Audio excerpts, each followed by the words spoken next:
Hello, everybody. Nora here again, and I am here with a book review of a book I just finished reading that I love very, very much. And I figured, okay, I'm going to share it with you, and that is The Poppy War by R.F. Kuang.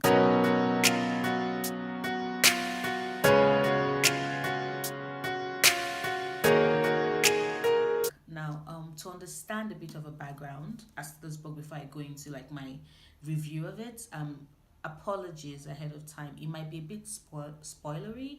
I have not yet worked out the perfect balance of being able to say everything about the book while saying absolutely nothing about the book. So there might be some spoilers here, so be warned. But before I go into details about why I love this book and why you should absolutely read this book, the first time I heard about this book, it was a subscription I have, not a subscription service like Illumicrate or Fairy Loot and all of that. No, but it was a subscription to a book review site. I cannot remember exactly which one right now. And they did a review. They had an arc of this book, and then they did a review about it. And I remember reading it and saying, "Oh, this premise sounds interesting." I needed to buy this book, so I put it in my Amazon cart. And then when I was doing my book hauls, I tend to buy my books in bulk because it's easy to ship. I added it and I bought it, and I have not read it since. I think I've had it since July or August. So I'm currently reading books led by female characters for the Femme Fatale Readathon, and I was like, oh, this is a good time to finally read this book. And all I can think is, what the fuck? Why the hell did it take me this long to read this book? Because this book is perfection. This book combines everything, historical fantasy, YA fantasy. It brings in a bit of mythology. It brings in like war records. Yes, this book. Because, okay, before I go into any more details, let me just state this book is about a girl you will grow to love, a girl you will grow to respect. You start this book believing that this is your stereotypical YA fantasy novel, and that, oh, this is a girl, she's going to school, she passed an exam, she's one of the elite, she's going to train, blah blah blah blah blah. You already know in your mind how it's going to turn out, and then boom, IF Kwang is like, you think you're so smart, you think you can write my story better than me? I'ma show you. And she does. Because one third of this book, why? The second part of this book, you're like, Annals of War? And by the third part of the book, you're like, what the fuck did I just read? Fan Brunin is the baddest, one of the baddest anti-heroes you would ever meet, because she's fucking 17. She's a war orphan. She's poor. She's dark skinned in a country that worships light skinned beauties. And she's an utter badass. I don't know how else to explain it, but she's fucking badass. I don't know if she'll make my top 10 favorite female characters, probably top 20, but like, I love her. So, why should you get this book? Why should you read this book? Why has this book so changed what I know about life? I guess it's the ways in which R.F. Kuang handled things in this book that it did not turn out to be a stereotypical YA. For example, you know the YA trope where you have the girl who is seemingly ordinary and is convinced that she's ordinary, but we know she's not ordinary.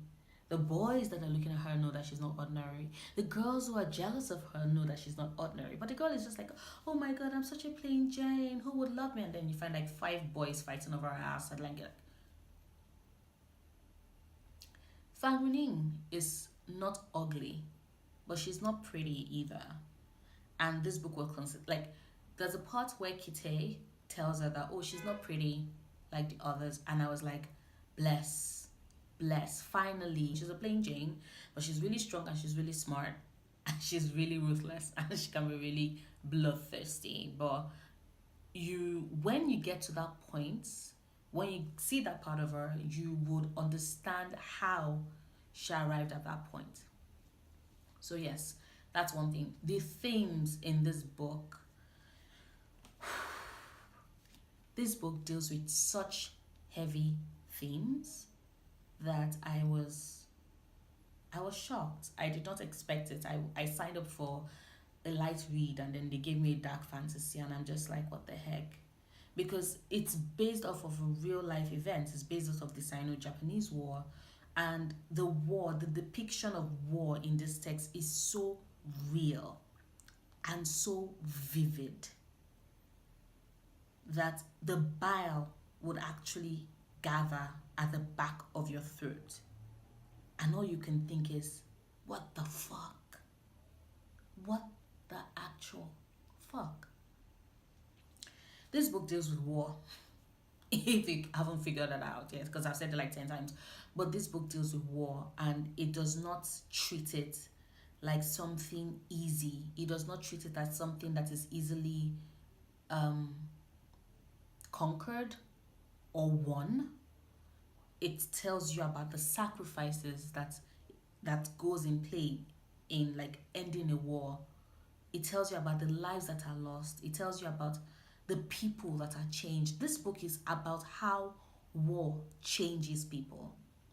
Starting from Rin, who went from this war orphan girl who just was getting out of her province so that she would not have to like marry some gross out guy, to being a student at an elite academy, for potential commanders and warriors, and to a soldier and then an avenger. And you see her progress.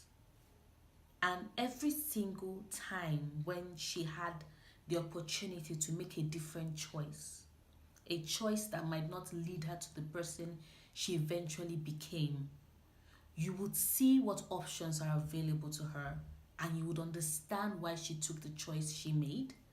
And you realize that if you were in her shoes, you probably would have done or made the exact same choice. And for a writer to so make that decision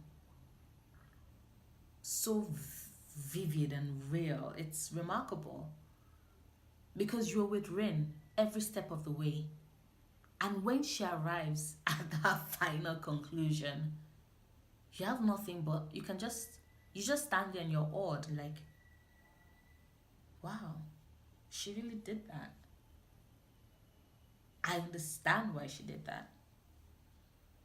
Good writers would get you to see why a character makes certain choices, but a great writer would have you deciding that if you were in that position, you would probably make the exact same choice. But Rin is not the only person that is transformed by this war, which is another reason why I love this book. Like, practically every character is changed in so many different ways by the war. Nedzan, Venkan, Kite, like these are characters we meet. Alton, these are characters we meet at the beginning of the story, and you already think that you know where their stories will go, and she just subverts every trope and changes things on his head. And characters you never thought you would feel sorry for, you end up feeling sorry for them. Characters you never thought you would be amazed at how courageous and bold they will be, you're surprised when that turns out. Characters you thought were unbroken, she shatters them, and by extension it shatters you, and you're just like, I did not see that coming. This book also deals with imperialism and how it can lead to the loss of so many things: a people's identity, their culture, their religion, their languages, everything.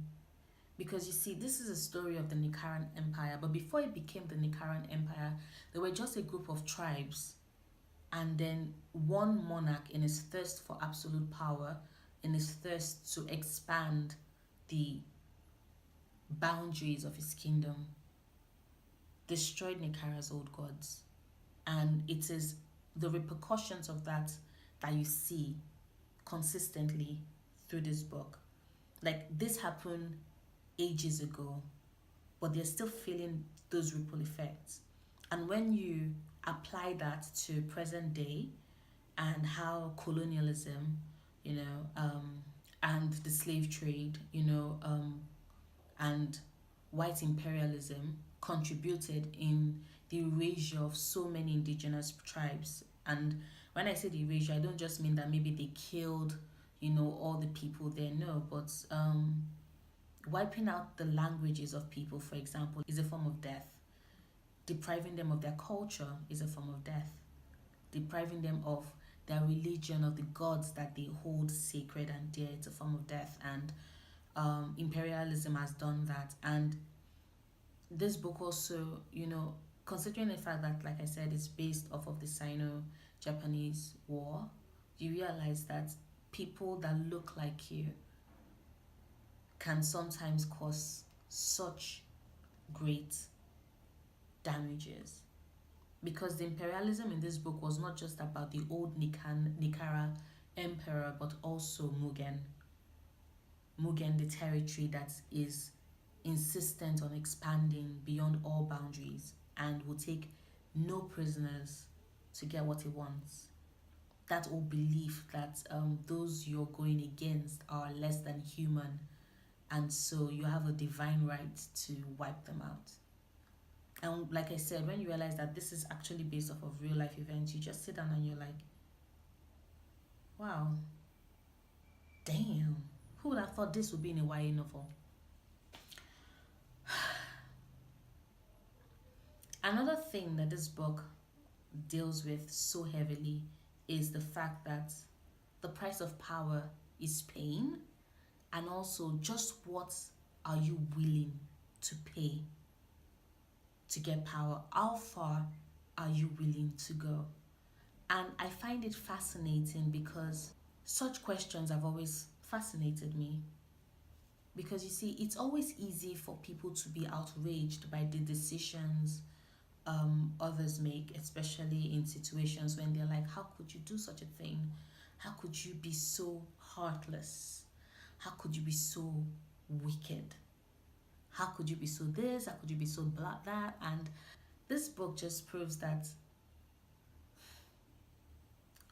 when you've seen hell and you realize that power is the only way to pull through, there is nothing you will not sacrifice for that.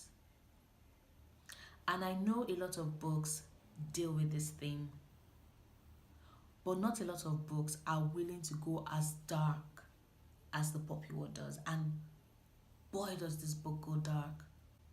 It goes so dark that you wonder, you're like, no, she's not going to go that far. And she does. She goes farther than you would expect her to. She goes farther than you would expect her to. If there's anything, and there are so many reasons why I love this book, but if there's any reason why this book is deserving of all the awards, is that R.F. Kuang really helps you see that the price of power is pain. Physical, psychological, mental. Power will rip you to shreds. But the question is, when you feel like you have nothing left to lose, what's a little pain?